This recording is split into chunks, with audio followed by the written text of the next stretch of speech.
Shalom, Bapak Ibu Saudara yang dikasihi dan diberkati Tuhan. Hari ini Selasa 4 Agustus 2026, kita masih dalam pembahasan Seminggu Bersama Ratu Wasti, hari yang keempat, dengan judul renungan Korban Hukum Manusia. Firman Tuhan kami ambil dari Ester 1 ayat 13 dan 15. Maka bertanyalah raja kepada orang-orang arif bijaksana, orang-orang yang mengetahui kebiasaan zaman, karena demikianlah biasanya masalah-masalah raja dikemukakan kepada para ahli undang-undang dan hukum. Apakah yang harus diperbuat atas Ratu Wasti menurut undang-undang karena tidak dilakukannya titah Raja Ahasiweros yang disampaikan oleh Sida-Sida?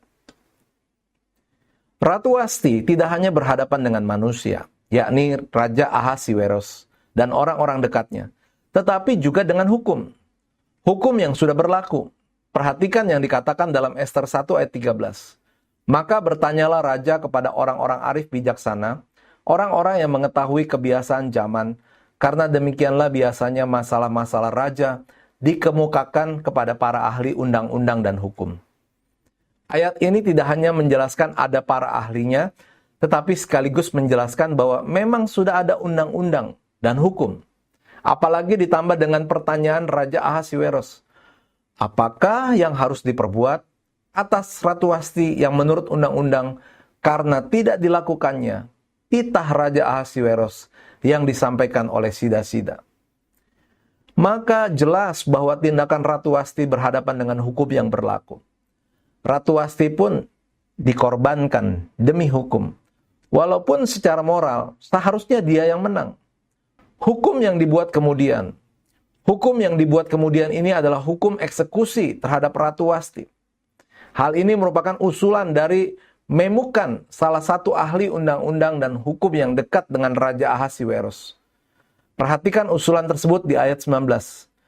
Jikalau baik pada pemandangan raja, hendaklah dikeluarkan suatu titah kerajaan dari hadapan baginda dan dituliskan di dalam undang-undang Persia dan Media, sehingga tidak dapat dicabut kembali.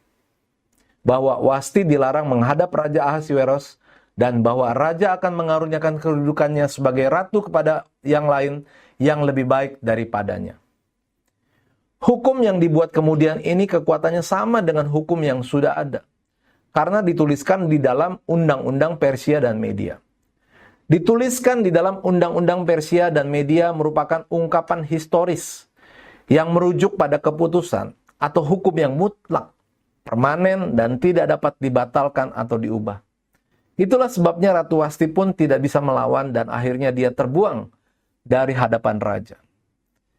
Pernah terjadi seorang gadis yang membela diri dalam kasus pelecehan atau pemerkosaan dihukum penjara. Dia membela diri tetapi menyebabkan kematian si pelaku.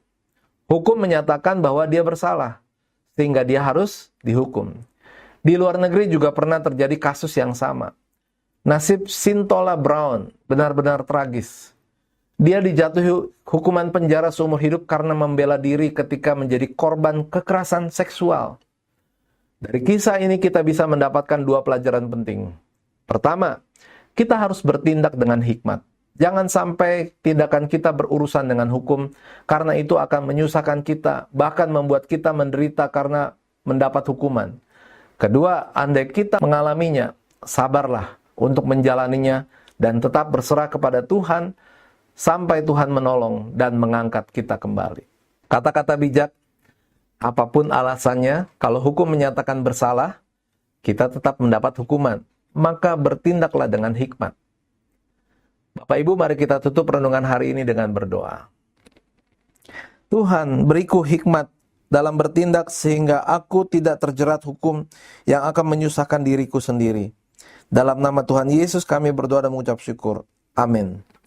Puji Tuhan, kiranya renungan hari ini memberikan rema dan inspirasi untuk beraktivitas kita sepanjang hari ini. Tuhan Yesus memberkati.